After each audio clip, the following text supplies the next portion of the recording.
Before this episode begins, we urge you to take a look at the Jazz Omnibus, the 600-page anthology of 21st century photos and writings by members of the Jazz Journalists Association, available online and wherever books are sold. And now, on with the show.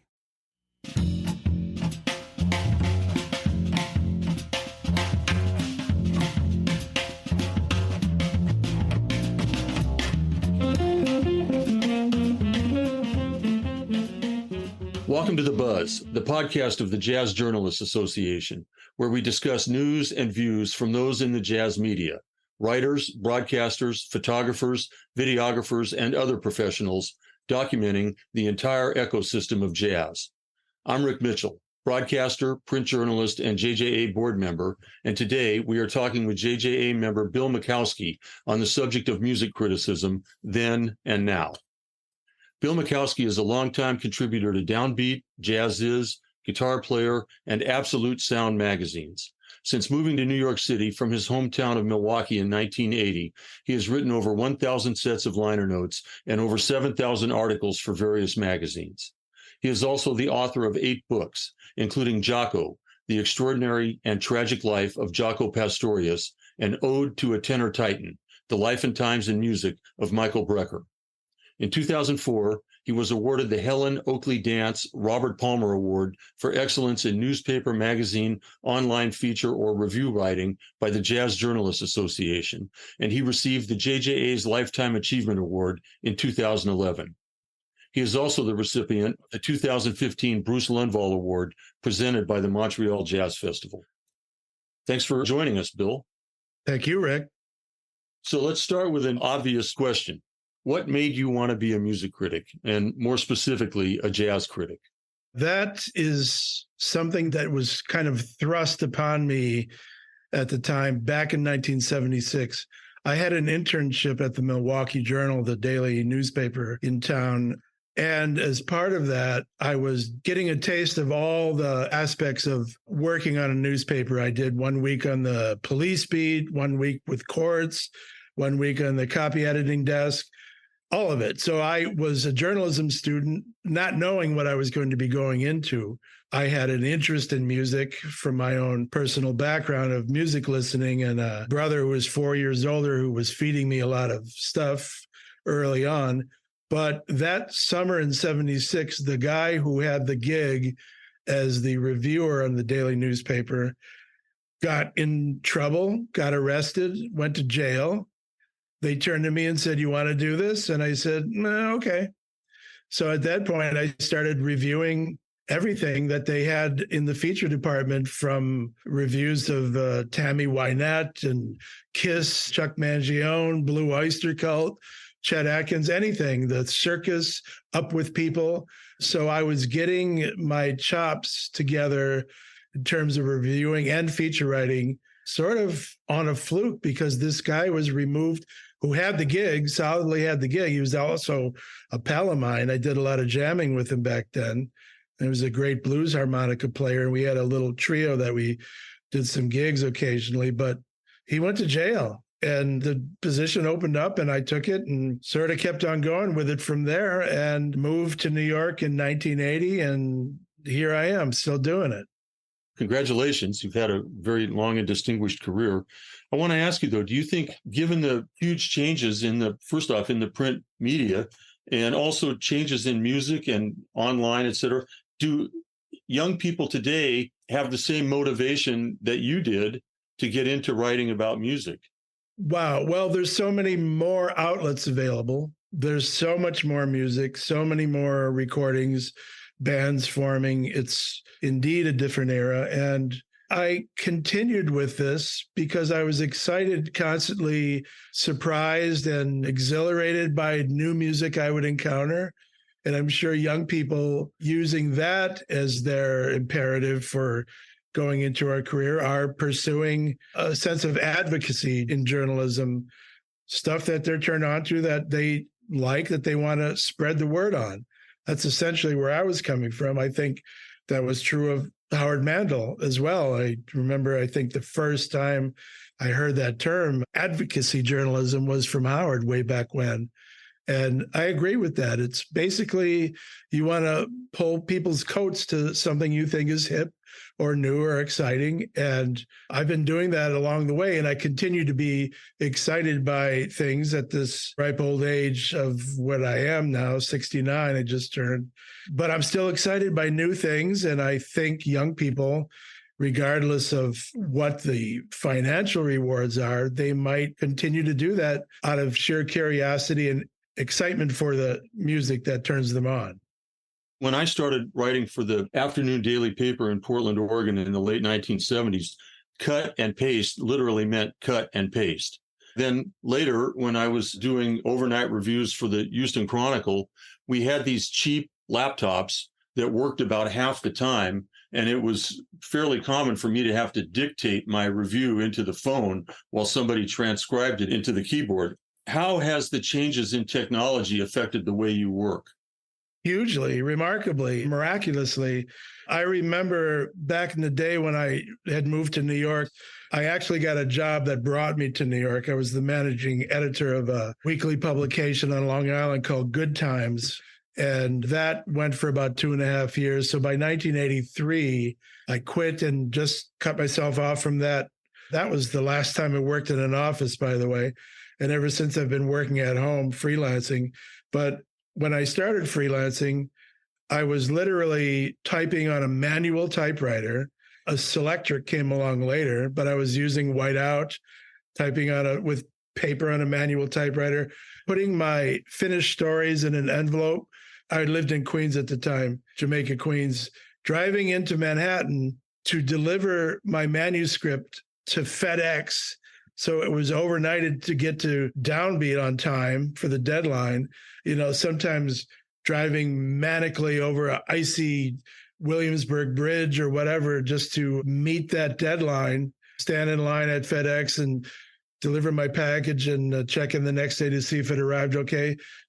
And then suddenly, with the advent of computers, and I had that first original tiny Macintosh computer, pushing the send button and it's there. That was miraculous. I didn't have to drive into Manhattan for half an hour and, under icy road conditions, et cetera. So every bit of technology that came along has been so helpful. The cut and paste function, as you mentioned, and it's just speeded up the process.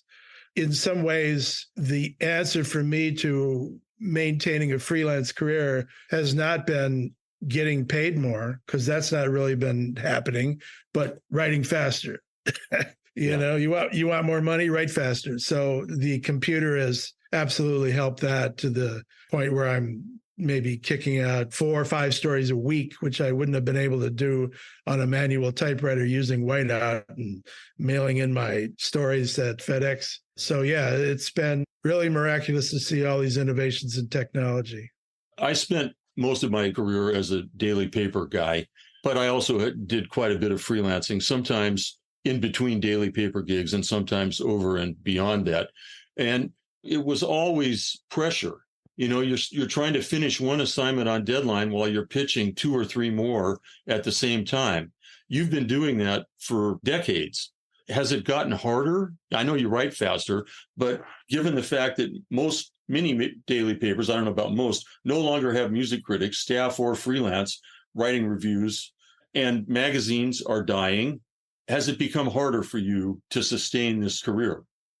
It's actually become easier because of the longevity of my writing. I've established a number of contacts, so people keep feeding me assignments and stories, whether it's editors or artists. I'm constantly getting pitches from people who want me to write liner notes for their next album.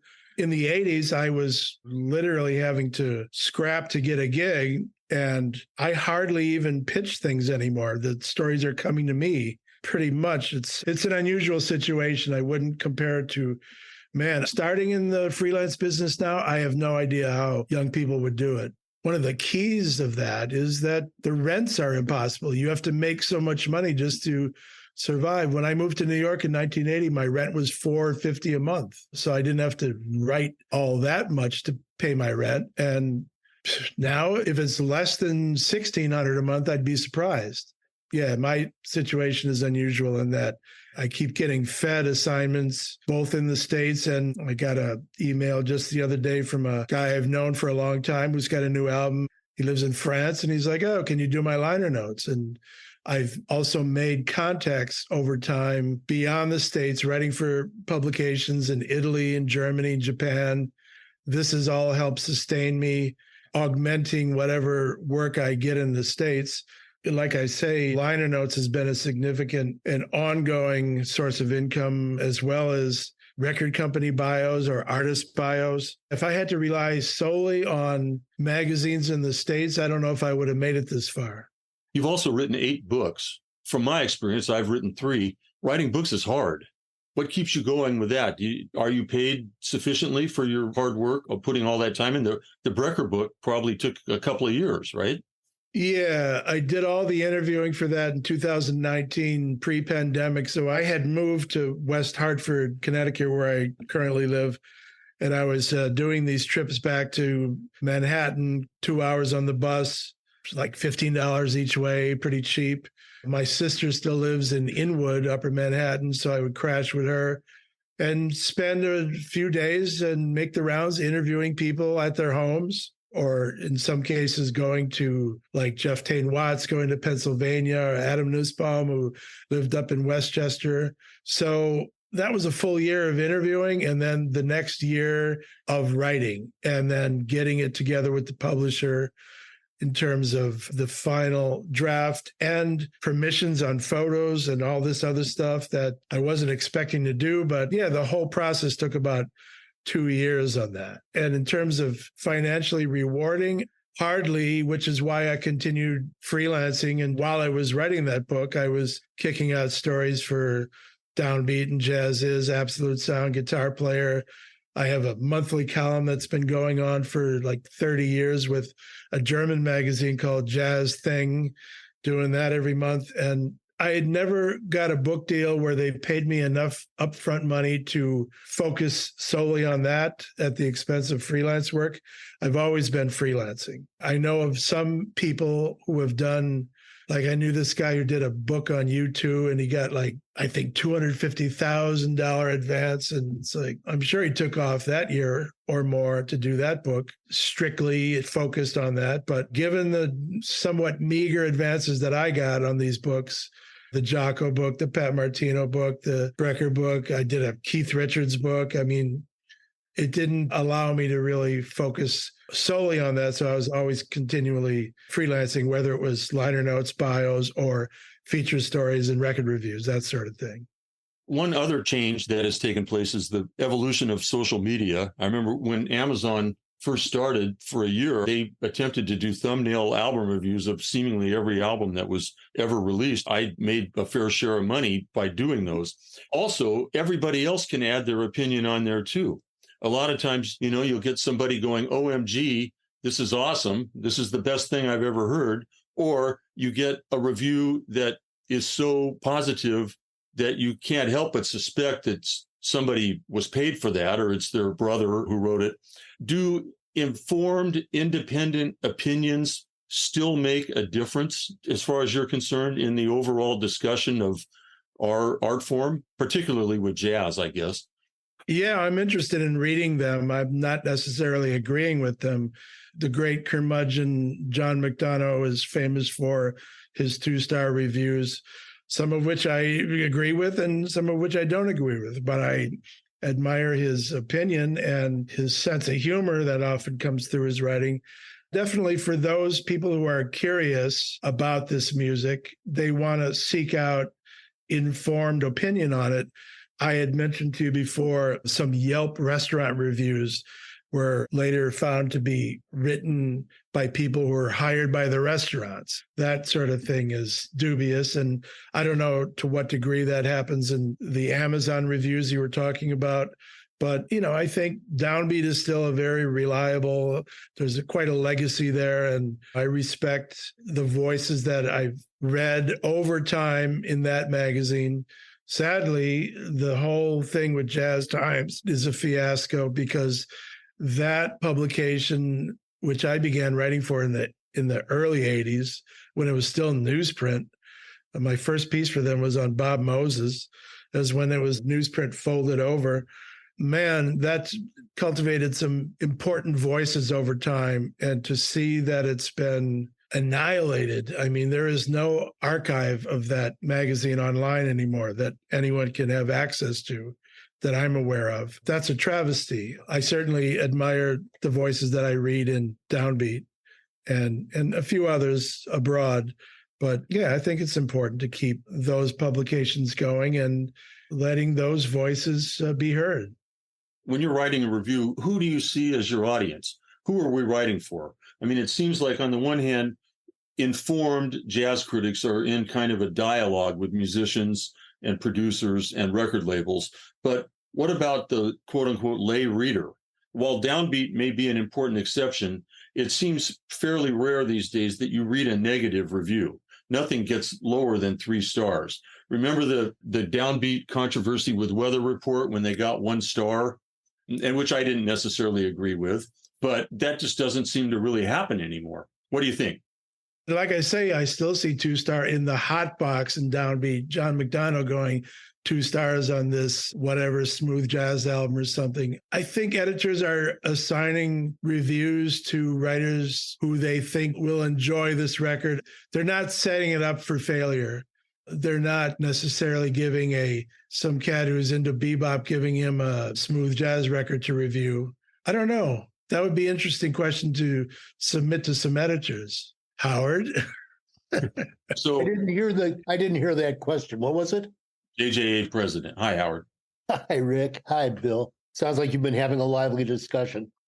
He was an editor at Downbeat, so I'm curious to hear about how editors assign reviews. Do they think about giving a review to somebody that might be sympathetic or liking this particular music, or do they go for the opposite, giving a bebop cat a smooth jazz record to review? I think that it varies. When I was at Downbeat, I would try to match up people who had a particular interest in an instrument. For instance, there was somebody who was really liked to explore keyboard players, pianists, and I would try to make sure that he at least was basically in his ballywick there. But you assess, what the writer can do. Now I do record reviews for Downbeat, and I just accept whatever they give me. And I think that they give me whatever they got left over or something like that. It's very random. And actually, I've just written a record review of an album which I wrote back to the editor and said, this album is not for me. And he said, I want to hear what you have to say about it anyway. In that review, I think I broke one of my personal rules.